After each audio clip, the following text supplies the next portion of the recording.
Actually operation है 2000 से शुरू है हमारे यहाँ पर, कि आपको बता देंगे, आप समझ लीजिएगा, फिर जो आप कहेंगे वही वाला लेंस डाल देंगे।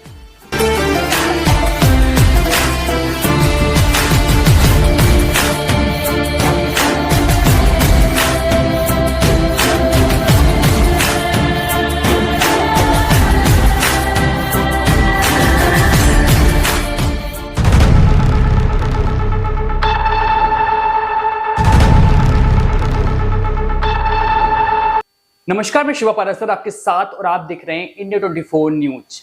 इंडिया 24 न्यूज के खास कार्यक्रम हेलो डॉक्टर शो में आपका बहुत बहुत स्वागत है। और आज के शो के हमारे गेस्ट हैं, एपिसोड के हमारे गेस्ट हैं डॉक्टर आफ्ताब आलम जी, जो कि नेत्र रोग विशेषज्ञ हैं और लगातार जो है बरेली में अपनी सेवाएं कई वर्षों से जो है देते आए हुए हैं। और लगातार जो है मरीज भी जो है अधिकांश जो है इनके पास आते हैं। वजह है कि सही तरीके से जो है उनका ट्रीटमेंट करने की, तो अच्छे से अच्छे ट्रीटमेंट के लिए और कम से कम दामों में जो है करने के लिए डॉक्टर आफ्ताब आलम जी को बरेली में जाना जाता है। तो आज के एपिसोड में और स्पेशली फॉर जो नीट्स के जो बच्चों के इतने सारे कमेंट्स थे कि जो है नेत्र लोग विशेषज्ञ किस तरह से और उनकी जो इंटरव्यू सामने लेकर आई है, तो सभी बच्चों के लिए जो है ये गुड न्यूज एक तौर पे होगी कि डॉक्टर आफ्ताब आलम जैसे जी शख्सियत भी आज इस एपिसोड में आने वाली है और उनके ऊपर पूरी बायोग्राफी तैयार होने वाली है। तो सर चलिए सीधे सीधे रूबरू कराते हैं डॉक्टर आफ्ताब आलम जी से, जो कि जो है डॉक्टर आफ्ताब क्लिनिक जो है के ऑनर भी हैं। सर बहुत बहुत स्वागत है आपका। पहले तो बहुत शुक्रिया। डॉक्टर आफ्ताब आलम जी, जिस तरह से आपका नाम जाना जाता है बरेली में, किस तरह से जो है बताना चाहेंगे क्यों आपको जो है लोग इतना पसंद करते हैं? क्या वजह क्या है इतनी लोगों को पसंद करने की आपको? मैंने इससे पहले ऐसे हॉस्पिटल में काम किया जो ट्रस्ट हॉस्पिटल था। तो ट्रस्ट हॉस्पिटल का में काम करने से हमें ये देखने को मिला कि बहुत ज़्यादा भीड़ लगती या और जब वो भीड़ लगती थी वो इस वजह से लगती थी कि पर्चा थोड़ा सस्ता था और डॉक्टर्स की क्वालिटी अच्छी, यानी मैं और मेरे सीनियर्स थे वो अच्छी क्वालिटी के डॉक्टर्स थे। और मुझे तब महसूस हुआ कि असलियत में मुझे इसी चीज़ के लिए काम करना, यानी मास के लिए। तो मैंने थोड़ा फीस कम रखी ताकि मैं क्वालिटी अपनी मेंटेन भी रख सकूं और नंबर्स में, यानी अगर पेशेंट्स कम होते हैं तो मुझे थोड़ा सा फिक्र होती है। मैं ये नहीं देखता उतना कि भाई आज अर्निंग कितनी हुई, आज ज़्यादा हुई या कम, ये मेरे लिए दूसरा सवाल है। पहला सवाल ये होता है कि आज मरीज कितने, और इसी से ही मुझे सुकून मिलता है कि ज़्यादा से ज़्यादा लोगों तक हम अपनी सर्विसेज को या रीच को पहुँचा सकें। एक मूवी आई थी, बहुत ही प्यारी मूवी थी, साउथ की मूवी थी, जिसमें 5 रुपए में इलाज करने वाले डॉक्टर, जो कि शायद एमडी थे, उन्होंने एक मूवी का शो किया था जो है। तो ये 5 रुपए वाले डॉक्टर, उसकी मूवी की जो है बिल्कुल अपेक्षा हम रियलिटी में देख रहे हैं। वो तो एक मूवी थी, रियलिटी में हम देख रहे हैं कि 2000 रुपए में जो है आंखों का ऑपरेशन करने वाला डॉक्टर को आज हमारे सामने बैठे हुए हैं। क्या पीछे का रहस्य क्या है, इतना कम दामों में मरीजों को आंखों का ऑपरेशन करने वाली वजह क्या है इसके पीछे? ऐसा कैसा पॉसिबल कैसे हो सकता है? ये सही बात बताना चाहूँगा जी। देखिए 2000 में करना मेरे प्रॉफिट का नहीं, मेरी ऑब्लिगेशन यानी सेल्फ ऑब्लिगेशन, यानी अंदर से जो मेरा कॉन्शियस है कि हमारी कोशिश हो कि हम कम से कम रेट में भी हम लोगों को अपनी सर्विसेज दे सकें। 2000 में सिर्फ ऑपरेशन ही नहीं, उसमें जितनी दवाएं भी इस्तेमाल होती हैं जो मरीज़ को देनी होती है वो भी हम उसमें देते हैं, ताकि ये ना हो कि मरीज़ की मतलब कि बहुत महंगा होने की वजह से कि हमारे यहाँ इलाज नहीं। और हमने क्वालिटी अपनी हर चीज़ की मेंटेन की है, जो भी एक स्टैंडर्ड अच्छा हॉस्पिटल प्राइवेट में जो करते हैं बिल्कुल उनके बराबर। 2000 में कोशिश करनी है कि जितना गरीब लोगों तक पहुंच सके उतना बेहतर है, इसीलिए मैंने 2000 रखी है। हाँ ये भी है कि कुछ लोग जो थोड़ा एडवांस कराते हैं उनसे हम जो पेमेंट है वो उतना ही लेते हैं जितना और से, ताकि कुछ हमारी बचत हो सके। और जो पेशेंट गरीब आता है जो 2000 है उसमें हम कुछ एडजस्ट करें, बाकी जितने उससे लेके उसको बिल्कुल। बाकी हमको लगता है कि जिस तरह से बरेली के और भी नेत्र लोग विशेषज्ञ हैं, आंखों के ऑपरेशन वाले डॉक्टर्स हैं, उनकी दुकानें बंद होने वाली हैं, क्योंकि अधिकतर जो है पेशेंट जो उनको सही कम पैसों में जो है बेस्ट क्वालिटी चाहिए, और जो छोटे से छोटे वर्ग का भी जो है व्यक्ति अपनी आंखों का ऑपरेशन करा सकता है, तो वो सीधे जो है डॉक्टर आफ्ताब आलम जी को कॉन्टेक्ट करने वाला है, उनसे ऑपरेशन करवाने वाला है। क्या दुकानें बंद होने वाली है? नहीं, मैं चाहता हूँ मेरे जितने भी कलीग्स हैं, सीनियर्स हैं और जो मेरे जूनियर फ्रेंड्स आ रहे हैं सबकी अपनी एक अप्रोच होती है। शहर बहुत बड़ा है, मैं भी सारा काम नहीं कर सकता, बिल्कुल, तो सबका काम चलता रहे। मेरी अपनी चॉइस है अपने काम को लेके, और हर कोई अपनी चॉइस के साथ काम करता है कि मैं इस तरह के सेगमेंट को टैकल करूँ या कैटर करूँ या मैं उनको सर्विसेज। दो ये लाइन मेरा अपना पर्सनल है, मेरा किसी से कोई कॉम्पिटिशन नहीं है और सबके इतने अच्छे चलते रहे, चलते मैं यही रहे। चाहता हूँ। जैसे जी 2000 में डॉक्टर्स जो तमाम जो बड़े डॉक्टर्स होते हैं, अधिक से अधिक जो है आंखों के ऑपरेशन के लिए लेंसेज के चार्ज करते हैं। कोई 10,000 कर रहा है, कोई 20,000 कर रहा है, कोई 50,000 कर रहा है, कोई 1 लाख, 2 लाख, 3 लाख, 5 लाख तक और इससे भी ऊपर डॉक्टर जो चार्ज करते हैं आंखों के ऑपरेशन के लेंसेज के। इतने कम पैसे में जो लेंस है वो किस तरह क्वालिटी का होगा और कैसे जो है मरीजों के लिए फायदेमंद होगा, 2 शब्दों में क्या बताना चाहेंगे? देखिए, 2000 का ऑपरेशन हमारा बेसिक ऑपरेशन है जिसमें कि ये कहें एसेंशियल सारे होते हैं, वो मैनुअल सर्जरीज होती है। तो उसमें हमारे जो मशीन की कॉस्ट है वो बच जाती है। मैनुअल सर्जरी होती हाँ, है मैनुअल या सर्जरी होती है, लेकिन हाँ, इसमें भी किसी तरीके का टाका वगैरह नहीं लगता है। हाँ, जो मशीन के चार्जेस होते हैं वो घट जाते हैं, इस वजह से हम सर्जरी को थोड़ा-सा लो कॉस्ट में करते कम पैसों में कर पाए हैं। हैं। हाँ, एडवांस मशीन्स भी हैं हमारे पास में जो बिना चीरा, बिना पट्टी, बिना टाका करते हैं, वो भी हैं। लेकिन उनके कॉस्ट लगभग वही पड़ते हैं जैसे और जगह हैं। बिल्कुल। लेकिन हमारी कोशिश होती है कि क्वालिटी आई केयर जो कम से कम में हो, तो वो 2000 में भी अवेलेबल है। अच्छे रिजल्ट उसमें भी आते हैं। लेकिन हाँ, कुछ-कुछ चीज़ें हैं वो बढ़ती जाती हैं प्राइसेज़ के साथ में और मैं किसी पे ज़ोर नहीं देता कि आप वही कराएँ या ऊपर का ही कराएँ। ये हर किसी के बजट और उसके कॉन्शियस पे मतलब पर रहता निर्भर है करता है। कि वो कौन-सा कराएँ। बिल्कुल। लेकिन हाँ, ये भी है कि मेरे जो 2000 वाले पेशेंट हैं वो भी काफ़ी सैटिस्फाइड रहते हैं। कोई ये नहीं कहता कि डॉक्टर साहब कम पैसे की वज़ह से मेरे रिज़ल्ट्स में या मुझे सैटिस्फैक्शन नहीं है। नहीं है, बिल्कुल, बिल्कुल। जैसा कि ये आप तो सवाल हो गया कि हाँ, जो कम से कम पैसों में जो है आप ऑपरेशन कर पा रहे हैं। अगला सवाल ये होगा कि जिस तरह से आपने अभी जो है कम पैसों में ₹2000 का आँखों का ऑपरेशन स्टार्ट किया है, इसके पीछे का जो मोटिव आपका जो है कहते हैं कि लोग जो है कि सेवा करनी है, देश की सेवा करनी है तो जो है आर्मी में जाना चाहिए, पुलिस में जाना चाहिए या नेता बन के जो सेवा करनी चाहिए। लेकिन आप डॉक्टर्स बनकर भी इस तरह से तमाम देश के लोगों की सेवा कर पा रहे हैं। हर वर्ग के जो है लोग जो हैं जिन आँखों से पीड़ित होते हैं, बजट नहीं हो पाता है इतना कि जो है अपने आँखों का ऑपरेशन कर पाएँ और ऐसे ही रह जाते हैं। लेकिन आपने इतनी जो है प्रेरणादायक ये जो मुहिम निकाली है, एक कह सकते हैं। कैसा लगता है ये करने के बाद, ऑपरेशन करने के बाद ऐसे पेशेंट को? इस अंदर से फील्ड में कैसा महसूस आना होता है, है? इस फील्ड में आने के बाद में सबसे ज़्यादा जो लोगों ने मुझे शुरू में कहा और अब जो मुझे फ़ील होता है, वो होता है कि आप मैं बताऊँ सारी जो आई थी अलावा दूसरी फ़ील्ड्स में, सब में अगर मिलाया जाए तो मुझे सबसे ज़्यादा लोगों ने कहा है कि दुआएँ सबसे ज़्यादा इसी फील्ड में हैं। बिल्कुल। कि पेशेंट का सैटिस्फैक्शन अगर रिज़ल्ट सही आते हैं, हुँ, तो वो किसी और फ़ील्ड से ज़्यादा है। तो ये बिल्कुल। एक अंदर से मोटिवेशन रहता है कि हाँ, लोग सपोर्ट कर रहे हैं, दुआ देकर जा रहे हैं। तो ये मतलब ये फीलिंग शायद पहले कभी मैंने फ़ील नहीं की थी जब इस फील्ड में नहीं थे। लेकिन जब से लोगों से सीधा रूबरू हो रहे हैं, बातचीत कर रहे हैं और जब वो खुश उनका चेहरा देखते हैं अगले दिन ऑपरेशन के, तो हुँ, काफ़ी अच्छा लगता है, बिल्कुल। पॉज़िटिव फीलिंग आती है। पॉजिटिव फीलिंग आती है। जी। चलिए, तो ये तो हो गई प्रोफेशनल लेवल की बात। अगर आप बात करते हैं कि जो आजकल के नीड्स के बच्चे हैं, अगर वो डॉक्टर आफ्ताब आलम जी की तरह जो है सोच रखना चाहें, उनकी तरह बनना चाहें, तो किस तरह से बन सकते हैं? पहला सवाल मेरा, दूसरा सवाल आपका मेरा ये होगा आपसे कि आपका बचपन किस तरह से बीता था? किस तरह का मिजाज था बचपन में आपका? और मैं इस मामले में थोड़ा-सा बताना चाहूँगा जी। कि मैं 12th तक बिल्कुल क्लियर नहीं था कि मुझे आगे क्या करना है। मैं हुँ, इंजीनियरिंग की साइड में ज़्यादा था, मैथ, बायो दोनों थी मेरे पास में और प्रिपरेशन के हिसाब से मैं इंजीनियरिंग की प्रिपरेशन ही ज़्यादा कर रहा था। लेकिन क्योंकि कुछ लोगों का ख़ासकर पेरेंट्स का ये कहना था कि भई मेडिकल फ़ील्ड ऐसी है कि इसमें मतलब अच्छा लगता है अगर हमारा बेटा कोई बनता है। तो हमने इस बात को बड़ा उससे लिया कि चलिए मैं कोशिश करके देख सकता हूँ। और मैं एक छोटी-सी एक चीज़ बताना चाहूँगा कि मेरा बायोलॉजी से ज़्यादा फिज़िक्स, केमिस्ट्री पे स्ट्रेंथ थी या पकड़ थी। जी। और मुझे बस ये पता था कि हाँ, अगर मेरी बायोलॉजी एवरेज भी रहेगी, मैं फिज़िक्स, केमिस्ट्री से उसे कंपनसेट यानी कवर अप कर कब आप खुलेंगे? तो ये वाली स्ट्रेटजी मेरी कामयाब रही कि जो डिफ़िकल्ट लेवल सवाल होते हैं, वो जो कई बार फिज़िक्स, केमिस्ट्री में ख़ासकर फिज़िक्स में वो लोगों को रोक देते थे, वो मुझे एज ऑन दे देते।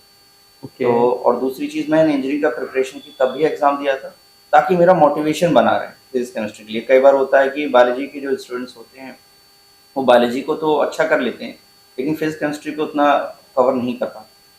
लेकिन क्योंकि मेरे पास मैथ्स भी थी तो फिज़िक्स के जो न्यूमेरिकल्स होते हैं बेसिकली, उन हुँ, सवालों पे मेरा होल्ड होता था इस वजह से जो बायोलॉजी मेरी कमी रह जाती थी मैं फिजिक्स या केमिस्ट्री से उसे कवर कर पूरी लेता हो था। जाती है उससे आप। तो मैं इस वाले इंटरव्यू में यही बताना चाहूँगा कि जिन लोगों को लगता है कि बहुत मेमोरी या बहुत याद नहीं हो पाएगा, वो भी अगर अपने फिजिक्स केमिस्ट्री को अच्छा करें तो वो अपनी इन कमियों को पूरा कर सकते पूरा हैं। कर सकते हैं। और ऑप्थेल्मोलॉजी यानी आई सर्जरीज या आई साइंसेज वो ऐसी फील्ड है जिसमें अगर आप बहुत अच्छी मेमोरीज नहीं भी रखते हैं जी। और सेंसिटिविटी यानी काम को परफेक्शन तक ले जाना चाहें तो इस फील्ड में ये ऑप्शन है, क्योंकि नंबर ऑफ डिजीज यानी बीमारियों की संख्या कम होती है, नंबर ऑफ सर्जरी यानी तरीके की सर्जरी कम से कम होती है, लेकिन आपको उनमें परफेक्शन तक ले जा सकती है। बाकी बिल्कुल, फील्ड में सर्जरी के बहुत बहुत वैरायटीज होती अलग-अलग हैं, अलग होते अलग हैं। तरीके की होती हैं, बिल्कुल। लेकिन हमारी फील्ड में कम वैरायटीज होती हैं, लेकिन हाँ उनको आपको एट पार एक्सलेंस पे जाना है।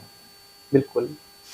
जिस तरह से देखा गया है कि आपने बताया कि किस तरह से हुई थी, बचपन में जो है डॉक्टर आफ़ताब आलम जी का कैसा मिजाज था और एजुकेशन जो है आपकी गवर्नमेंट स्कूल से होती है या सीबीएसई स्कूल से होती है, क्या बताना चाहेंगे इस मैं पर? केंद्रीय विद्यालय से पढ़ा हूँ, बरेली में केंद्रीय विद्यालय जीआरसी में था। जी, और शुरू में मैं इंट्रोवर्ट पर्सनैलिटीज़ का था, लोगों से उतना मिलता-जुलता नहीं था। बिल्कुल। लेकिन ये प्रोफ़ेशन की नीड है कि आप लोगों से मिले-जुलें। हुँ, हर तरीके के लोगों को समझें और सुनें। कई बार नाराज़ मरीज़ होता है, उसको भी आपको टॉलरेट करना होता बिल्कुल। है। और केंद्रीय विद्यालय से पढ़ने के बाद में हमारे टाइम पे ऑल इंडिया पीएमटी होता था, सीपीएमटी होता था।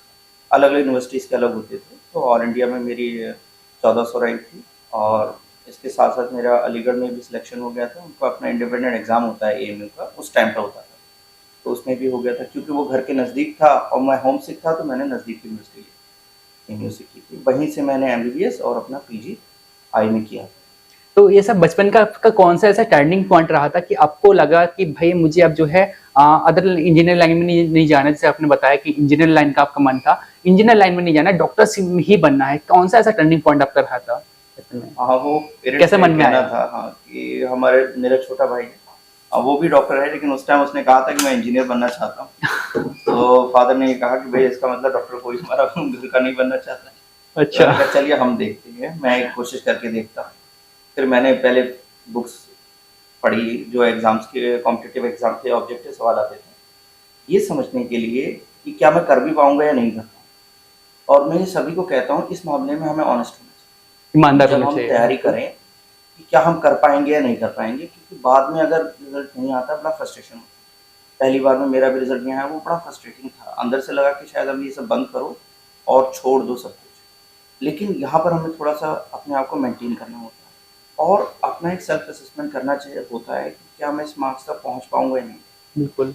क्योंकि अगर ये चीज़ हमने अगर ठीक से नहीं की है, तो ये फ्रस्ट्रेटिंग भी हो सकता है। और मेरा जब ईमानदार होने का मतलब है, आप तीनों सब्जेक्ट्स में, फिज़िक्स, केमिस्ट्री में और बायोलॉजी में, तीनों में इंडिविजुअली देख लीजिए कि मेरी होल्ड किस तरह से, क्या वो नंबर जिस पे सिलेक्शन होता है या गवर्नमेंट सीट मिल जाती है, क्या हुँ, उससे आप ऊपर आ पाएँगे या नहीं आ पाएँगे? ये ठीक है? 2 पार्ट होते हैं, एक तो अभी की नॉलेज क्या है और कितना आप कवर कर सकते पहले से हैं। जब आप इस चीज़ को कवर कर समझ लेते हैं कि हाँ, मैं उसके नज़दीक हूँ, तो फिर आपका एक बेस्ट शॉट होना चाहिए। मतलब आप फिर ऑनेस्टली आप तैयारी करें। तैयार कीजिए। उस तैयारी में भी अगर आपको लगता है कि आपको बरेली का माहौल अलाउ नहीं करता है, आपको थोड़ा-सा अकेलापन चाहिए, यानी एकांत कॉम्पिटिटिव जगह माहौल चाहिए, चाहिए और बिल्कुल। दूसरे लोगों से, यानी घर में कई बार डिस्ट्रैक्शंस होते हैं, कई तरीके के मेहमान आ रहे हैं या घर के तमाम काम ही चीज़ें हो गए, होती हैं। जैसे लेडीज़ तो अक्सर घर की भी कह हुँ, दी ये ले आओ, वो ले आओ। तो मुझे लगता है कि इस चीज़ में आपको अगर लगता है ये डिस्ट्रैक्शंस हैं, तो थोड़ा-सा सेक्लूड होके पढ़िए, क्योंकि टाइम टेकिंग है, मेडिटेशन भी चाहिए इसमें, एकाग्रता चाहिए। और आपको अगर अपने शहर में नहीं मिल रही है, आपको लगता है कि दिल्ली रहूँगा तो मैं इन चीज़ों से बच सकता हूँ, तो वो भी आप कर सकते हैं। ये आपकी अपनी पर्सनल चॉइस है। मतलब जैसी संगत होगी वैसी ही रंगत ऑटोमेटिक हो जाएगी। डेफ़िनेटली ये चीज़ है कि अगर आप एक अच्छे कॉम्पिटिटिव माहौल में हैं, तो आपको अंदाज़ा रहता है मैं इस फ़ील्ड पे हूँ, इस प्लेस पे हूँ, यानी मेरी पोज़ीशन ये है, तो आप अपने आप को बेहतर करने की कोशिश करते हैं। लेकिन जब आप घर में और लो प्रोफ़ाइल यानी लो कॉम्पिटिटिव माहौल में रहते हैं, तो आप अगर अच्छा करते हो, आपको लगता है कि मेरा हो ही जाए। जबकि नेशनल लेवल पे जब आप कम्पीट कर रहे हैं, तो आप ये मानिए बहुत अच्छे-अच्छे स्टूडेंट हैं। तो हमेशा जब एग्ज़ाम कोई अगर जिस भी कोचिंग का भी अगर कोई ऐसा एग्ज़ाम होता है जिसमें ओपन प्लेटफ़ॉर्म होता है, यानी ओपन कॉम्पिटिशन होता है, तो उसमें अपने आप को ऐसे ज़रूर करते हैं, अपनी प्रिपरेशन के साथ-साथ। तो जैसे आपका अभी तक का जो अनुभव रहा है, अपने अनुभव से जो आज के जो बच्चे हैं, नीट स्टूडेंट्स हैं, उनको क्या अपना अनुभव से टिप्स देना चाहेंगे, उनको सही दिशा में किस तरह से जो है तैयारी करनी चाहिए आज को माहौल को देखते हुए? जैसे मैंने पहले ही छोटे-छोटे कुछ पॉइंट्स बताए कुछ थे। पॉइंट्स में। हाँ, हाँ। बायोलॉजी बेस्ट होती है मेमोरीज़ के साथ में, फिज़िक्स, केमिस्ट्री आपका एप्टीट्यूड होता है। तीनों में बैलेंस आपको देखना है और जो आपका एक्सेल सब्जेक्ट है कम से कम 2 होनी चाहिए। यानी ओके। केमिस्ट्री बायोलॉजी हो या फिज़िक्स बायोलॉजी व मुश्किल है ही, लेकिन हाँ, फिज़िक्स केमिस्ट्री हो। अगर आप 2 एक्सेल लेवल पे हैं तो आप तीसरे सब्जेक्ट को कवर कर सकते हैं, जो मेरा अपना अनुभव है। बिल्कुल। और इसके बाद फिर जब आप एमबीबीएस में आते हैं उसके बाद चॉइसेस खुलती हैं, आप अलग-अलग फ़ील्ड्स में आते हैं और ये आपकी ज़्यादातर पर्सनल चॉइस होती है कि आप किस फ़ील्ड को लें। हाँ, अपनी फ़ील्ड के बारे में ज़रूर कहूँगा कि सबसे ज़्यादा दुआएँ इसी में मिलती हैं। टाइम ज़रूर लगता है इसमें क्योंकि फ़ील्ड ऑफ एक्सीलेंस है, यानी परफेक्शन धीरे ही धीरे आता है। हाँ, लेकिन ये है कि सैटिस्फैक्शन इस फ़ील्ड में काफ़ी है। काफ़ी है। जैसा कि आजकल का जो माहौल चल रहा है टेक्नोलॉजी का हो सकता है। आपके टाइम में जो आपका जो है पढ़ाई का टाइम रहा होगा, उस टाइम पे जो अपने तैयारी कर रहे होंगे, उस टाइम पे इतना टेक्नोलॉजी वगैरह नहीं होगा। लेकिन आज के समय में जो है अधिकांश जो डिस्ट्रैक्शंस होती है बच्चों को, वो टेक्नोलॉजी के आने के बाद हो चुकी है। पर आज पता चला कि बच्चा जो है आप तैयारी कर रहा है, किताब खोल के बैठा है, ऑलरेडी तैयारी कर रहा है, सवाल लर्निंग कर रहा है, कुछ भी कर रहा है। पढ़ाई के दौरान पता चला कि इंस्टाग्राम की उसकी ओर नोटिफिकेशन आ गई, व्हाट्सएप की नोटिफिकेशन आ गई। उसने सोचा कि अब भाई मैं पढ़ाई तो कर रहा हूँ, आधे घंटा कर चुका हूँ, सिर्फ 1 मिनट के लिए देख लेता हूँ क्या इसकी नोटिफिकेशन है। पता चला वो इसने जैसे ही इंस्टाग्राम की नोटिफिकेशन पे क्लिक किया, उसका देखते ही देखते रील्स देखते ही देखते 1 घंटा 2 घंटा कहाँ चला गया उसको पता नहीं चला। इस तरह से जो डिस्ट्रैक्शंस होती हैं बच्चों की लाइफ में, किस तरह से जो है उस चीज को वो हटाएं, क्या अपने अनुभव से कहना चाहेंगे आप? जी, मैं पहले भी मोबाइल का बड़ा सख्त अगेंस्ट रहा हूँ, अपोनेंट रहा हूँ कि मोबाइल का कम से कम इस्तेमाल कीजिए। इससे जी। आँखों में बहुत तरह के दुष्प्रभाव रहते हैं, जैसे कंप्यूटर विज़न सिंड्रोम हो गया या ड्राई आई सिंड्रोम हो गया। ये बीमारियाँ हैं जो अक्सर ज़्यादा मोबाइल देखने से होती हैं। तो ज़ाहिर है ये मेरी फ़ील्ड से भी जुड़ा हुआ है। दूसरा, कोशिश मेरी अभी भी मैं यही कहता हूँ सबसे कि इसका ज़्यादा इस्तेमाल करें। बुक्स। क्योंकि ख़ासकर मोबाइल या टैबलेट, इसमें डिस्ट्रैक्शन बहुत है। बिल्कुल। दूसरा, जो इम्प्रेशन होता है स्टडीज़ का हार्ड कॉपी पे, वो ज़्यादा लास्टिंग होता है और आप उस लाइन को बार-बार देख सकते हैं। स्क्रीन चेंज होता रहता है लेकिन बुक्स में कोई चेंज नहीं होता, आप पन्ना पलटते हैं तभी चेंज होता है। साइकोलॉजिकली मुझे ऐसा लगता है कि बुक्स की जो स्टडी होती है वो ज़्यादा लास्टिंग या इम्प्रेसिव होती है। दूसरी बात आपने अपने आप ही बता दी कि उसमें कोई नोटिफ़िकेशन आता है तो डिस्ट्रैक्शन बहुत जल्दी हो जाता है। दूसरा, स्क्रीन इतना छोटे साइज़ का होता है कई बार कि आप बहुत मिनिएचरली या किसी चीज़ को बहुत अच्छी तरह नहीं देख पाते। जो टेक्स्ट बुक का साइज़ एक एप्रोप्रिएट होता है जितने साइज़ में हमें पढ़ना चाहिए। तो बेसिक लर्निंग हमेशा बुक से होनी चाहिए। इसके अलावा डिस्ट्रैक्शन से बचाने का मैं अक्सर ये टिप्स देता हूँ कि आप लैपटॉप का या उसका डेस्कटॉप का यूज़ करें, बजाय टैबलेट का या मोबाइल का। क्योंकि डेस्कटॉप में आपको एफर्ट्स लगाने पड़ते हैं चेंज करने के लिए, मोड चेंज करने के लिए, इवन स्क्रीन चेंज करने के लिए और ज़्यादातर चीज़ें स्टोर करके पढ़ें और ऑफ़लाइन होके पढ़ें। ऑफलाइन होके पढ़ें। हाँ, क्योंकि आप जब स्टोर कर लेते हैं वो चीज़ आपके सामने रहती है और ऑफ़लाइन रहेंगे तो कोई भी जो बीच-बीच में ऑनलाइन रहेंगे, नोटिफ़िकेशंस रहता है ना, ऑनलाइन रहेंगे तो हाँ जी, नोटिफिकेशन। जी, हाँ, ये किसी भी तरीके का जो बार-बार जो डिस्पर्शंस आता है, ठीक है, डिस्ट्रैक्शंस होते हैं, ये आपके मिनिमाइज़ हो जाएँगे। अगर आप टैबलेट या मोबाइल से पढ़ते हैं, तो हमेशा ऑफ़लाइन होके ही पढ़ें। अधिकांश बच्चों का ये टाइम रहता है कि मुझे 16 घंटे 18 घंटे पढ़ना चाहिए या 2 घंटे 3 घंटे पढ़ना चाहिए। और देखा जाता है कि जो 18 घंटे पढ़ रहे हैं उनका इतना अच्छा बेस्ट रिजल्ट नहीं आ पाता है, 80-85% रह जाते हैं और जो 2-2 3-3 घंटे मिनिमम 4 घंटे पढ़ते हैं उनका हाईएस्ट चला जाता है। इसके जो बीच में जो रहस्य है, उस रहस्य का पर्दाफाश क्या अगर करना चाहें, क्या राज रहता है इन बच्चों के बीच में, क्या करना चाहेंगे? किस तरह से बच्चों को पढ़ना चाहिए? हाँ, ये 18 घंटे ज़रूरी हैं या 3-4 घंटे जो ईमानदारी के साथ ज़रूरी हैं? मैं मानता हूँ इस चीज़ में पर्सनल चॉइस होती है। हाँ, ये ज़रूरी है कि स्मार्ट स्टडी सबसे ऊपर हो। मैंने देखा है लोग पढ़ते जाते हैं, लेकिन सबसे ज़रूरी चीज़ होती है एक पढ़ने के बाद में आप इससे क्या एक्सट्रैक्ट कर पाएँ। अगर आप मतलब कुछ वक़्त आपको अगर इस चीज़ को नहीं दे रहे हैं कि मैं आखिरकार इससे समझा क्या? क्या इस चीज़ को मैं अप्लाई कर सकता हूँ या इसका कोई और एप्लीकेशन है, कुछ सवाल इससे बनते हैं या नहीं बनते? अगर ये सवाल आप अपने आप से नहीं कर पा रहे हैं उस पेज के बाद में, तो ये आपका मानिए वेस्टेज ऑफ टाइम होता जा रहा है। अब आप कितना भी पढ़ लीजिए, लेकिन आप उससे अगर एक्सट्रैक्ट नहीं कर पा रहे, जिसे हम स्मार्ट स्टडी का पार्ट या कहते हैं, अब तो पढ़ना जो है आपका वेस्टेज ऑफ टाइम ज़्यादा है, एफिशिएंसी कम है। तो आप जितना पढ़ें लेकिन रुक रुक के पढ़ा करें कि हाँ, मुझे इससे क्या इन्फॉर्मेशन निकाल पा रहा हूँ और क्या इससे रिलेवेंट इन्फॉर्मेशन मिल पाएगी एग्ज़ाम के लिए या नहीं मिल पाएगी। ये चीज़ मैंने अपने एग्ज़ाम में इवन पीजीज़ में भी जो लोग तैयारी करते थे, यानी जो पोस्ट ग्रेजुएशन अगर आप अपनी बात करें हाँ, तो टेक्स्ट बुक बहुत ही वाइड होती हैं, बहुत ज़्यादा होती हैं, लेकिन हम उसमें ये देख लेते हैं कितना सवाल एग्ज़ाम में आ सकता है या आएगा। यानी अगर पीजीज़ के जो एग्ज़ाम होते हैं या इवन मैं नीट के भी कहता हूँ, पुराने सवालों से आपको ये अंदाज़ा होता है कि चीज़ें किस तरह से पूछी जाती हैं। सवाल या पढ़ाई हमेशा उसी तरह से की करनी चाहिए, जैसे हमसे पूछे जाने की उम्मीद है, कि भाई इन सवालों पे ज़ोर रहता है, तो उन सवालों पे ज़्यादा मेहनत करें। जिन टॉपिक्स पे कम एफर्ट्स आते हैं, उन पे वेस्ट ऑफ टाइम ना किया।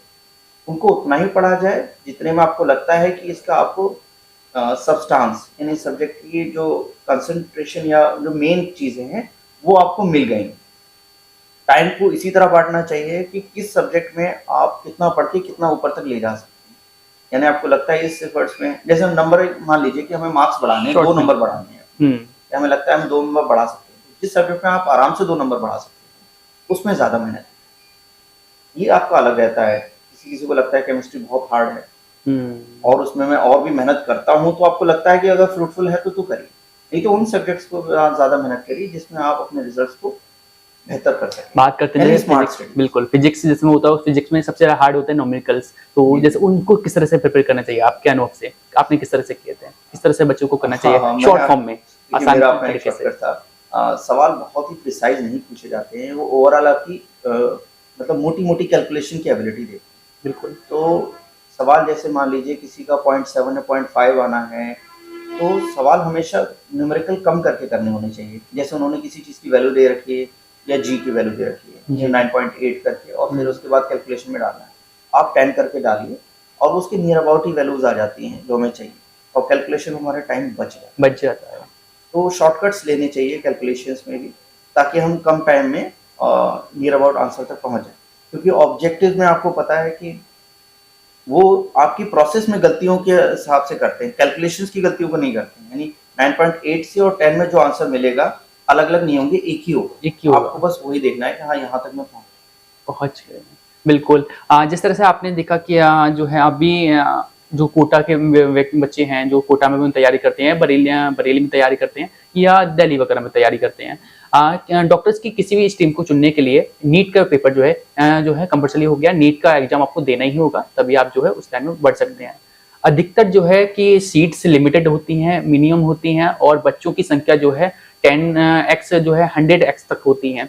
कुछ ही बच्चे उसमें से क्वालिफाई कर पाते हैं। किसी बच्चे ने क्वालिफाई पहले जो है पहली बार में नहीं कर पाया, दूसरी बार में ट्राई करता है, तीसरी बार में ट्राई करता है। लेकिन जैसे-जैसे उसकी जो है क्वालिफाई नहीं कर पाता है पहली साल में, दूसरी साल में उसकी हिम्मत टूटने लगती है और बच्चा जो है डिप्रेशन की कगार पर आ जाता है। कई-कई बार जो आपने देखा होगा कि आत्महत्या जैसी सिचुएशन में बच्चे आ जाते हैं और करते हैं बच्चे आत्महत्या हिम्मत टूटने पर। कैसे अपने आप को जो है या पेपर में फेल होने पर या जो है अगली बार को अपने आप को तैयार करें, किस तरह से अपनी हिम्मत जुटाएं और किस तरह से आगे उसको जो है चुनना चाहिए अपनी लाइन को, क्या बोलना चाहेंगे? इसमें पेरेंट्स का बहुत रोल रहेगा, क्योंकि किसी भी चीज़ को लास्ट ना बनाएं कि देखो ये होगा तभी तुम्हारा कुछ हो सकता है। कभी-कभी ये सवाल या ऐसी चीज़ बच्चों के सामने रखना बहुत खतरनाक है और बच्चों को बड़ी गहराई से समझना पड़ेगा पेरेंट्स के, कि भाई अगर बच्चा कर रहा है और वो कहीं इमोशनली फ्रस्ट्रेट तो नहीं हो रहा है। आप अगर प्रिपरेशन कर रहा है बच्चा, तो डेली बात करने की कोशिश करें, भले ही 5 मिनट करें, ताकि आपको ये अंदाज़ा हो जाए कि बच्चा अंदर ही अंदर किसी और तरीके की टेंशन में, स्ट्रेस में तो नहीं है। क्योंकि कई बार अच्छे बच्चे भी, यानी उनका किसी और फील्ड में रुझान होता है, लेकिन वो ये कॉम्पिटिटिव माहौल की वजह से, पेरेंट्स के फोर्स की वजह से वो तैयारी तो करने लगते हैं। लेकिन फिर कुछ ना कुछ ऐसा स्टेप ले लेते हैं जब उन्हें लगता है कि मैं इसमें भी कुछ नहीं कर पाऊँगा और पेरेंट्स मुझे कुछ और करने नहीं देंगे। ये डेड एंड की तरह हो जाता है। और आप ये मानिए कि 20 साल तक के बच्चे मैच्योर नहीं होते हैं, वो इमोशनली बड़े लेवाइल होते हैं, कमज़ोर होते हैं। उनको मोटिवेशन की ज़रूरत होती है और आपको उन पे ज़्यादा मेहनत करनी है। बिल्कुल। कि भई ज़रूरत है, बच्चा करना चाहता है और इंटरेस्टेड है, तभी कराएँ। और अगर बच्चा इंटरेस्टेड नहीं है, तो ऐसा नहीं है कि डॉक्टर बनना आखिरी चीज़ है। मेरे कई दोस्त हैं जो बहुत मतलब दूसरी फ़ील्ड्स में भी हैं और बहुत अच्छा कर रहे हैं। इवन मैं उनसे बातचीत इसलिए करता रहता हूँ कि मैं भी मोटिवेटेड रहूँ। तो कोई एक लास्ट मत बनाएं बच्चों की ज़िंदगी में, और हमेशा हल्के मूड से बात करें। और बेटा, और इसकी बात क्या है, या इधर-उधर की बातें, कि हर बार ये नहीं कहना बेटा अगर तुम्हें करना ही है, देख रहे हो हमारे माहौल में क्या है, अगर तुम कुछ हो जाओगे तो हमारा कितना बड़ा होगा। किसी भी तरीके का फ़ोर्स नहीं। ये भी एक तरीके का इमोशनल ब्लैकमेलिंग है, जब आप कहते हो कि बेटा अगर आपने कुछ नहीं किया या आप नहीं बन पाए तो हमारा क्या होगा। तो किसी भी तरीके की ब्लैकमेलिंग मत करें, उसको अपनी तरह से करने दीजिए। ऑप्शंस बहुत हैं, अगर उसका इंटरेस्ट है तो उसे बेशक करने देना है, लेकिन फिर भी उसे ये ज़रूर बताते रहना है कि आखिरी नहीं। बिल्कुल। कई बार बच्चा अपने से ही बना लेता है कि नहीं मुझे करके दिखाना है, मुझे दुनिया में कुछ करके दिखाना है, तो इस तरह की और खुद अगर उसमें कहीं पे वो चूक जाता है वो गलत है हो जाता है। तो ऐसा भी नहीं होने देना है। पेरेंट्स को नज़र रखनी पड़ेगी अपने बच्चों में कि ये जा कहाँ है। बिल्कुल। जैसा कि मैं अपना एक लाइन साझा करना चाहूँगा आपके साथ। आज तक मैं डिस्ट्रिक्ट कॉरेस्पोंडेंट वहाँ दिल्ली। आज तक मैं रहने के दौरान रिपोर्टर था वहाँ पर। रहने के दौरान मुझे एक केस सामने आया था बच्चे का, नीट का बच्चे का। ये नीट के लगातार 3 जो है सेमेस्टर दे चुका था, 3 अटेम्प्ट दे चुका था। तीसरी बार में जो है उसको बिल्कुल डिप्रेस हो गया था और उसने 7 से 8 दिन से खाना खाना जो है छोड़ दिया था। और उसके बाद पता नहीं क्या हुआ, उसने जो है पॉइजन खा लिया था।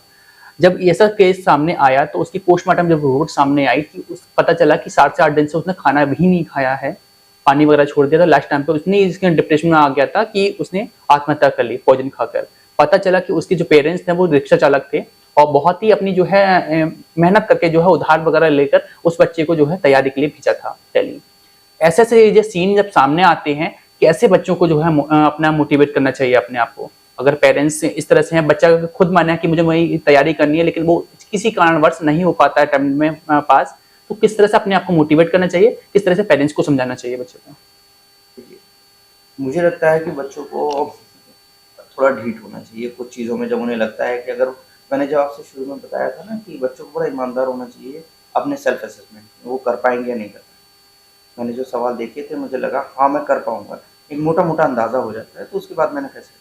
लेकिन अगर आपका ये सवाल का जवाब ढूंढते हो और आपको लगता है नहीं भाई ये मेरे से नहीं होता है, तो आप अपनी राय पे अपनी बात को क्लियर बता दीजिए कि हाँ ये मेरे से इन चीज़ों में, यानी इस कॉम्पिटिटिव एग्जाम में इस तरह मैं नहीं परफॉर्म करता, क्योंकि जिस तरह वो पूछ रहे हैं हो सकता है मैं वहाँ तक, और वो चाहे कितना भी जोर दें, आप अपनी बात पे अड़े रहें। हो सकता है वो बाद में आपसे फ्रस्ट्रेट होकर आप पे मेहनत करना बंद करें, लेकिन क्योंकि आपका एक गलत फैसला आगे चल के पूरी फैमिली के लिए भी खतरनाक, आप इस चीज़ को ध्यान रखिएगा। आपको पेरेंट्स की हर चीज़ करने की ज़रूरत नहीं है कि भाई करना नहीं तो मैं मर जाऊँगा, ये सवाल कतई नहीं आपके। बिकॉज भगवान ने हर किसी के लिए जो है, ईश्वर ने हर किसी के लिए एक अंदर, उसके अंदर यूनिक टैलेंट दिया है। हर बच्चे के अंदर एक टैलेंट है, बस बच्चे को जो है अपने टैलेंट को पहचानने की देरी होती है। किस तरह से बच्चे को अपने टैलेंट को, अपने अंदर के किसी भी टैलेंट को जो है पहचानना चाहिए। क्या आपने अनुभव से कहना चाहेंगे बच्चों को? असलियत में मैं एक साइकोलॉजिकल टेस्ट पे डिस्कवरी कर मतलब सर्च आउट कर रहा था कि ऐसा कोई टेस्ट हो सकता है जिसमें हम अलग अलग वैरायटी के सवाल करके बच्चे का जो रियल इंटरेस्ट है, उसका एप्टीट्यूड है, वो किस फील्ड में पता लगा सकें। तो ऐसा सॉफ्टवेयर बन भी गया है, बट ये है कि मैं उस चीज़ को धीरे धीरे आपके सामने लाऊंगा। और दूसरी चीज़ ये कि 41q.com है, 41q.com, उसमें कुछ साइकोलॉजिकल सवाल आपसे पूछता है, 41 सवाल। उन सवालों से वो ये बता देता है साइकोलॉजिकल टेस्ट कि आप किस फील्ड के लिए बेटर है। जैसे वो टेस्ट मैंने जब परफॉर्म किया था तो मेरे में क्लियरली आया था कि मैं एक साइंटिस्ट होना चाहिए, और जहाँ तक है मेडिकल साइंटिस्ट एक ही तरीके की फील्ड है। तो ये वाला जो और आगे चल के मैं आपसे कांटेक्ट में रहूँगा, जब ये सॉफ्टवेयर अगर डेवलप हो जाए, मैं चाहूँगा कि हर स्कूल में, हाई स्कूल के लेवल पे ये एग्जाम कंडक्ट हो, बिल्कुल टेस्ट कंडक्ट हो, ताकि बच्चे का रियल इंटरेस्ट समझ में, कम से कम एज में उसको पता चल पाए कि हाँ मेरे अंदर क्या टैलेंट है, और उस फील्ड में आगे बढ़ पाए। तो मुझे लगता है ये सब एकेडमिशियंस हो गए, एजुकेशनिस्ट हो गए, इनको बहुत पहले इस चीज़ पे मेहनत करनी चाहिए थी कि हर एक फील्ड में ऐसा कोई एग्जाम टेस्ट कंडक्ट कराएं ताकि उनका IQ, उनका इंटरेस्ट, उनका एप्टीट्यूड, इन तीनों चीज़ों को अंदाज़ा लगाया जा सके, और उसके लिए क्या बेटर है उसके लिए मोटिवेट किया। बिल्कुल बिल्कुल। जैसे मेरा एक सवाल आपसे ये रहेगा कि बच्चे को, जैसे आपने बताया कि हाँ अपने अंदर को टैलेंट को इस तरह से पहचानना चाहिए, कोशिश करनी चाहिए कि मुझे किस चाल में मेरा जो है किसने ज़्यादा इंटरेस्ट है। सवाल मेरा ये रहेगा कि बच्चे को डॉक्टर बनने के लिए कोचिंग सेंटर की आवश्यकता ज़्यादा है या सेल्फ स्टडी की आवश्यकता ज़्यादा है? देखा जाता है कि सेल्फ स्टडी करके जो है लोग अच्छी बेस्ट डॉक्टर बन जाते हैं, पहले अटेम्प्ट में पास आउट हो जाते हैं, और कुछ वजह ऐसे होते हैं जो कोचिंग सेंटर्स में भी 2-2, 3-3, 4 साल अटेम्प्ट देते हैं, मतलब सीखते हैं, उसके बावजूद भी अटेम्प्ट में क्वालिफाई नहीं कर पाते हैं? क्या है इसके पीछे जो मेन रीजन है? मैं सेल्फ स्टडी पे ज़्यादा फोकस करता था। मैं सेल्फ स्टडी पे ज़्यादा फोकस करता था क्योंकि मुझे ऐसा लगता था कि भाई मुझे किसी का पढ़ाया हुआ समझ नहीं आता है। हम्म, लेकिन ये हर किसी का अलग होता है। कुछ लोग हैं मेंटर्स की जिन्हें तलाश होती है, यानी अच्छे गुरु या टीचर की। कुछ लोग उनसे ज़्यादा फ्रेशन अप हो पाते हैं या अपने आप को शार्प कर पाते हैं। और मुझे ऐसा लगता था कि मुझे खुद ही को शार्प करना पड़ता है, खुद ही अपने सवालों के जवाब मुझे ढूंढने पड़ते हैं। हाँ, मुझे दूसरे का पढ़ाया कम समझ में आता है, लेकिन ये सबकी पर्सनल चॉइसेस होती हैं। और ज़्यादातर जो मैंने देखा है, जो स्मार्ट लोग होते हैं उनको बस आइडियाज़ चाहिए होते हैं। ये सवाल होगा तो किस टिप से होगा, किस बस तरह से होगा? इतनी सी इन्फॉर्मेशन एक अच्छे बच्चे के लिए काफ़ी होती है, जो स्मार्ट बच्चे होते हैं। बिल्कुल। और द सेकंड कैटेगरी में उनको मानता हूँ कि जो ये भी समझ जाते हैं स्टेप है, बाकी मेहनत करके उसको कवर करते हैं जो स्टेप्स उनको लगता था कन्फ्यूजन। तो ज़्यादा से ज़्यादा वैरायटी के सवाल करना फ़ायदेमंद होता है और उसमें वो चीज़ को पकड़ना होता है कि किस तरह से सवाल शॉर्टकट से होते हैं। जैसा कि आप खुद जो है नेत्र रोग विशेषज्ञ हैं, तो जैसे इस तरह से जो है डिजिटल एजुकेशन हो चुकी है, तमाम जो है डिजिटली जो है एजुकेशन बच्चे ले रहे हैं, तमाम जो कोचिंग सेंटर में भी यही हो चुका है।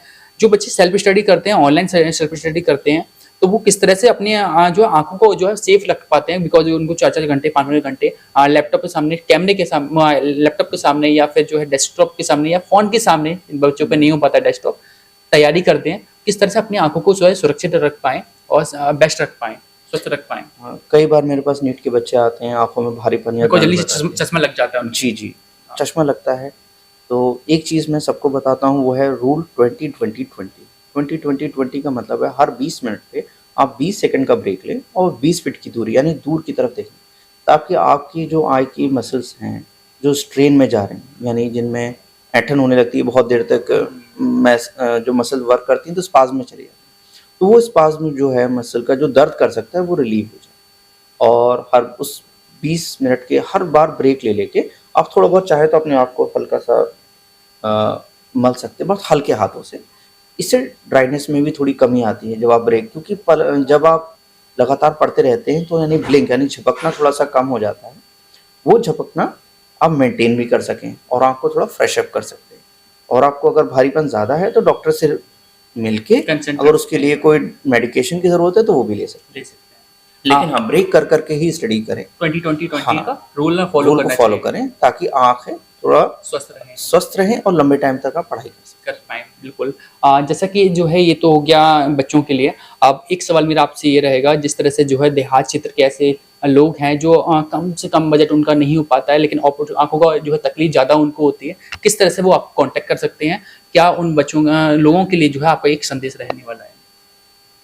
दोबारा समझा नहीं सवाल। फॉर एग्जाम्पल, जैसे जो देहात क्षेत्र के लोग भी हैं, शहर के भी लोग हैं, जो ऐसे वर्ग के लोग आते हैं जिनको ठीक जो उनका रोज़ कमाना है, रोज़ खाना है, लेकिन आंखों की समस्या उनकी ज़्यादा हो चुकी है, कम दिखता है, लेकिन वो ऑपरेशन कराना चाहते हैं और सही तरीके से कराना चाहते हैं। आपके से किस तरह से वो उनका कांटेक्ट कर सकते हैं, किस तरह से वो आपसे संपर्क कर सकते हैं, और कम से कम बजट में किस तरह से वो अपनी सेवाएं दे रहे हैं आप उनको? जी, हमारा क्लिनिक जो है बीसलपुर चौराहा जगतपुर रोड के पास में है, जो कि पीलीभीत बाईपास रोड पे है। और हमारी फ़ीस 100 ही रुपये है, ताकि कम बजट वाले लोग भी किसी को लगता है तो वो भी हमें दिखा सकता है। सर्विसेज हमारी किसी भी एक अच्छे हॉस्पिटल के बराबर है। जो भी एसेंशियल में सर्विसेज होती हैं या ज़रूरी मशीन्स हैं, वो सब हमारे पास में हैं, जो कि बीमारियों को पता लगाने के लिए ज़रूरी होती हैं। और हमें अगर लगता है किसी बीमारी में ऑपरेशन की या आगे की ज़रूरत है तो वो भी हम अपने सेंटर पे देने की कोशिश करते हैं। बिल्कुल। हमारा फ़ोन नंबर दे सकते? हाँ बिल्कुल। जो हमारा फ़ोन नंबर है जो हमारे हॉस्पिटल का है वो है 9758934778। आप हमें इस नंबर पे भी कांटेक्ट कर सकते हैं, बात कर सकते हैं, मतलब जी जी के लिए। बिल्कुल। चलिए, तो जिससे कि आपने देखा कि तमाम जो डॉक्टर्स होते हैं जो आंखों के ऑपरेशन के लिए तमाम जो है हैवी चार्जेस करते हैं, 10,000, 20,000, 50,000, 1 लाख तक के चार्जेस करते हैं, तो लोगों की जो है आंखों के ऑपरेशन हो पाते हैं। लेकिन बरेली के एक पहले डॉक्टर आपको बता रहे हैं बरेली जिले में, जो कि डॉक्टर आफ्ताब आलम, जो कि कम से कम बजट में 2000 से उन्होंने स्टार्ट कर दिया आंखों का ऑपरेशन, और बेस्ट क्वालिटी में देने की जो उन्होंने मुहिम चलाई है, जो सेवा चलाई है, बहुत ही जो है काबिल तारीफ है। और जो है तमाम जो है जो समाज सेवी भी हैं बरेली के, जो है तमाम जो है सहयोग करते हैं अच्छे कामों में, वो उनसे भी कांटेक्ट किया रहेगा कि डॉक्टर आफ्ताब आलम जी का जो है सहयोग करें, ताकि जो आज 50 अगर लोगों तक पहुंच पा रहे हैं, 100 लोगों तक पहुंच पा रहे हैं, तो वो जल्दी से जल्दी जो है 5 से 10,000 लोगों तक डॉक्टर आफ्ताब आलम जी जो है पहुंच पाए और ज्यादा से ज्यादा लोगों तक उनकी सेवाएं पहुंच पाए। तो चलिए डॉक्टर साहब, बहुत बहुत स्वागत है, बहुत बहुत धन्यवाद आपका अपना कीमती समय देने के लिए, अपना अनुभव जो है नीट के बच्चों के साथ जो है साझा करने के लिए, ताकि उनको जो है आपके अनुभव से जो टिप्स मिल पाए और जल्दी से जल्दी वो आगे और जो डॉक्टर लाइन में अपनी सेवाएं दे पाए। तो एक बरेली के लोगों के लिए क्या संदेश रहने वाला है आपका आज? बरेली के बरेली के लोगों के लिए एक स्पेशली जो है किस तरह से अपने आप को स्वस्थ रखना चाहिए लोगों के लिए, बिकॉज जो नॉर्मल व्यक्ति भी है फोन का यूज ज्यादा हो चुका है उनका, इस तरह से वो अपने आप को स्वस्थ रखें। स्वस्थ रहने की जितनी इन्फॉर्मेशन हम और लोगों से लेकर आपको बता सकते हैं, और बिल्कुल साफ बात है, अपनी नींद में कमी ना करें। पहले नंबर पे नींद ही आती है कि अगर आपकी प्रॉपर नींद होना आपकी साइकोलॉजी के लिए और आपकी हेल्थ के लिए, दोनों के लिए ज़रूरी है। दूसरे नंबर पे खान पान है, जिसमें आप कोशिश करें कि घर का बना हुआ खाने पे जोर दें। जो भी बाहर की चीज़ें आपकी मानिए वो मज़े के लिए कुछ ना कुछ ऐसे केमिकल से बनी जो ख़तरनाक है। और तीसरी चीज़ है हेल्दी लाइफस्टाइल, यानी थोड़ी बहुत एक्सरसाइजेज और सही टाइम पे उठना, या वॉकिंग, या लोगों से मतलब सोशलाइजेशन भी, लोगों से फिजिकली जाके मिलना, ये भी हेल्दी लाइफस्टाइल का पार्ट है। तो ये चीज़ें मैं चाहूँगा कि लोग अच्छी नींद पूरी करें, ज़्यादा लेट नाइट ना करें जो कि बहुत ख़तरनाक होता है कई बार आपकी हेल्थ के लिए। और दूसरे नंबर पे मैंने बताया अच्छी डाइट, कोशिश करें कि घर का भी खाना, और वो भी ऐसा खाना जो कि मतलब आपको हेल्दी रखे, जैसे कि चना वगैरह या मूंग की दाल हो गई, जिसे पानी में रात में करने के बाद जो अंकुरित जिसे कहते हैं, ऐसी चीज़ खाने में रखें। दही रखें, और टेस्ट बड्स यानी ज़्यादा स्वाद की वजह से हेल्थ को ख़राब नहीं करना है। एक छोटा सा सवाल मेरा आपसे ये रहेगा, कुछ लाइनों में आप बताना चाहेंगे आप, जिस तरह से जो है आजकल के जो छोटे छोटे बच्चे होते हैं जिनकी उम्र अभी ठीक से 1 साल 2 साल भी नहीं हो पाई है, लेकिन वो रोते रहते हैं, उनकी माएँ आजकल की इतनी मॉडर्न हो चुकी हैं कि बच्चों को शांत कराने के लिए वो लोली वगैरह नहीं गाती हैं, फ़ोन जो खोलकर या कार्टून शो लगाकर उनके बच्चों के सामने रख देती हैं। लेकिन इतनी छोटी सी उम्र में बच्चों को जो है फ़ोन की डिस्प्ले से क्या हानिकारक हो सकता है फ़ोन उनके लिए, बच्चों के लिए, क्या उन माँओं के लिए संदेश देना चाहेंगे? जी, इसमें हम मेरे जो पीडियाट्रिक्स दोस्त हैं उन्होंने काफ़ी कुछ मुझे बताया है कि ये समझिए साइकोलॉजिकली बच्चा बहुत ही मतलब इमोशनली लेवाइल, यानी बहुत चिड़चिड़ा हो जाता है, सख्त हो जाता है, और यहाँ तक कि वॉयलेंट भी हो जाता है, यानी कई बार कुछ भी उठा के फेंक देता है, तोड़ देता है। ये सब सारी चीज़ें जो है मोबाइल से हो रही हैं। अब सवाल ये उठता है कि अगर मोबाइल नहीं तो क्या? आप कोशिश करिए, एक बार को ये मान लीजिए कि हमारे घर में कोई मोबाइल ही नहीं है, जो देना ही नहीं है। मैं पेरेंट्स के लिए बताता हूँ खतरनाक है, बच्चों को तो फिर अभी इसके असर तो 5-10 साल में पता चलेंगे कि बच्चे कहाँ पहुँच रहे हैं इसकी वजह से। लेकिन ये मान के चलिए कि आपको ये मानना है कि हमारे पास मोबाइल है ही नहीं, वो और नए तरीके ढूँढें, चाहे कोई खिलौना हो वो, इवन टीवी भी उससे कुछ कम ख़राब है। मैं अच्छा नहीं बता रहा हूँ, कुछ कम, क्योंकि टीवी थोड़ा दूर होता है, तो इससे बच्चों की आंखों पे स्ट्रेस नहीं। दूसरी, बार-बार जो स्क्रीन चेंज किए बच्चों की जो है, रील्स वाला जो सीन होता है, वो थोड़ा-सा कम हो जाता है। हाँ, एक चीज़ और करिएगा कि बच्चों को आधा घंटा सुबह या शाम में धूप ज़रूर दिखानी है, क्योंकि अगर आप धूप से बचा के बच्चों को रखेंगे तो बच्चों में जो माइनस नंबर, आजकल चश्मा जल्दी लग जा रहा है, ये समस्याएं बढ़ती हैं। तो कोशिश करें धूप में थोड़ी बहुत देर ज़रूर खिलाएं, चाहे सुबह या शाम में, वो बच्चों की आंखों के लिए भी ज़रूरी है, ताकि स्वस्थ रह पाए बच्चे। बिल्कुल बिल्कुल, उनकी ग्रोथ अच्छी हो पाए जी। तो आज आपको बता दें, हमारे हेलो डॉक्टर शो के एपिसोड के खास जो एपिसोड में डॉक्टर थे जिन्होंने एक बरेली के अंदर एक मुहिम चलाई कि ज़्यादा से ज़्यादा जो है 2000 रुपये में शुरुआत हो पाए आंखों के ऑपरेशन की, लोगों तक अधिक से अधिक सेवाएं पहुंच पाएं। आज स्पेशल गेस्ट हमारे साथ मौजूद थे डॉक्टर आफ्ताब आलम जी। अगले एपिसोड में हेलो डॉक्टर के अगले एपिसोड में जो है फिर मिलेंगे एक नए गेस्ट के साथ, और नए गेस्ट का जो है बच्चों के साथ, नीट के में स्पेशली जो है एस्पिरेंट के साथ में जो है, और उनका अनुभव डॉक्टर्स का साझा करेंगे। फिलहाल में इस एपिसोड में इतना ही। देखते रहिए इंडिया 24 न्यूज़ की खास पेशकश। बरेली से शिवा पारासर की रिपोर्ट।